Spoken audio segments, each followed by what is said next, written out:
This image right here has to be one of the greatest images I have ever seen. Royal Rumble 2025, a future SummerSlam, and a future WrestleMania in Indianapolis at Lucas Oil Stadium. The last time WrestleMania was here, the main event was like Ric Flair versus Randy Savage, I think. It was like 1992 or something. But sometime in the 2020s, WrestleMania will be back.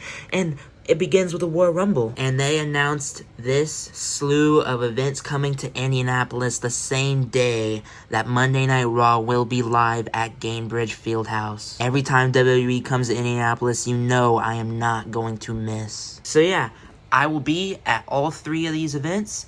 And I'm also going to Raw tonight. And I mean, you clicked on this video, and this is going to be my experience. I will show you every video that I have gotten while at the event. I'm not going to be like filming the whole time though. So alright, let's go to Gainbridge. Row 13. Second set of stairs here for guys walking with their jersey on. Tyrese, I love you, Tyrese! Yo! You got Logan Paul on the phone. This is Tyrese 376.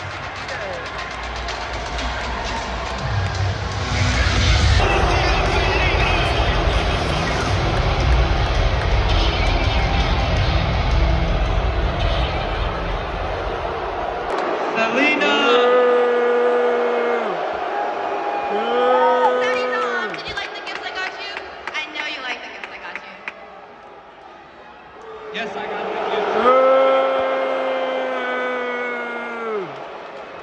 No, I did not like it. But I know you love that text I sent you, right? Let me get this for you. Come on.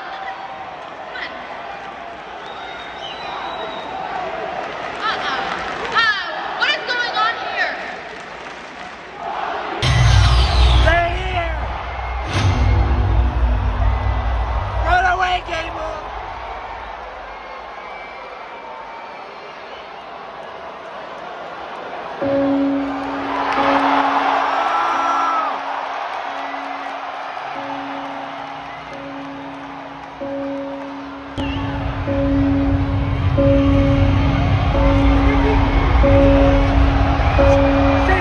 She's right there, Gable! Turn around, Gable!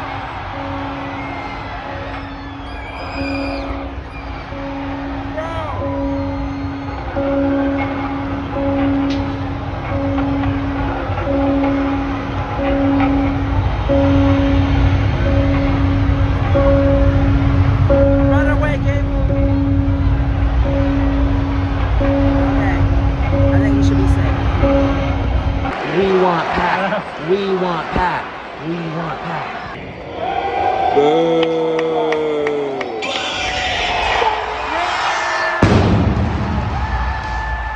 Check out my shorts tab with a link in the description to see my footage of Seth Rollins' entrance. I'm not going to include it here because the song will probably get this video copyrighted. And if for some reason any other parts of that footage is muted, it's because of copyright as well, but if there is anything muted, then just ignore this. I got no idea how annoying or stupid I sounded in that recording, but I was just having a good time. Some people in the short I posted about this said that it sounded like I was screaming in lowercase. It's because I was holding my phone out, so like it wasn't close to where I was actually yelling, so it didn't get picked up, especially when there's music playing. But yeah, I was yelling loud. The arena was loud for most of the show, except when it was some wrestlers that like not as many people who don't watch the product actively or know, especially during that women's Money in the Bank qualifier. Like it got a lot more quiet, but like you can't blame the audience because they didn't really know who was who, like who they should be rooting for. Like Lyra Valkyria, Kairi Sane, Shannon Baszler, they're all amazing talent that us wrestling fans can appreciate. It's just, you know, when you're in an arena with people that don't really know who they are, it took the crowd a little bit to warm up, but by the end, they were chanting, "This is awesome." Like, people love them still. That's one thing that people gotta notice when they watch it on TV is, like, if these wrestlers aren't someone that even someone who just, like, if someone who watches the videos on, like, YouTube, keeps up with it through, like, social media, but isn't, like, a diehard fan, you gotta basically, okay, what what's their knowledge of the product, and then okay, that's probably how they react. So like they'll know who Drew McIntyre is, they ain't gonna know who Kairi Sane is. But yeah, basically overall I give the crowd environment like a 9 out of 10. Like people were lively. I mean, when R-Truth came out, like it was near the end of the show where we were all there for 3.5 hours and people were still interacting. The seats I got is like, the TV always makes the arena look so much bigger, and the arena doesn't look small in person, but it's just so cool when you're sitting there and you can literally see the whole arena, the stage, the ring, like without looking all around. Like you can basically see everything at once. It's so cool. The first hour of the show was super slow, but in a good way. It's like, it didn't feel like it was dragging on. It's like we saw so much in that hour that we enjoyed, and we were like, wow, like it really is still like 9 o'clock. But then the last 2 hours flew by, which was kind of a bummer. But yeah, overall the show is pretty good. When I heard online, people thought it was one of the best shows of the year, which I'm glad we got to see one of the best shows of the year. Kurt Gable came back from the dead. He literally got shot last week, and then he beat Braun Strowman and Bronson Reed. Then after the match, when Sister Abigail, Nikki Cross came out, that was just crazy. I got one minor complaint here, and you know, I don't blame WWE for this, but I had no clue what was going on when Michael Cole got given the VHS tape. And I had no idea when the Bo Dallas Uncle Howdy video started playing that actually was the VHS tape. I had to look on social media later and then see what Michael Cole was actually saying about like,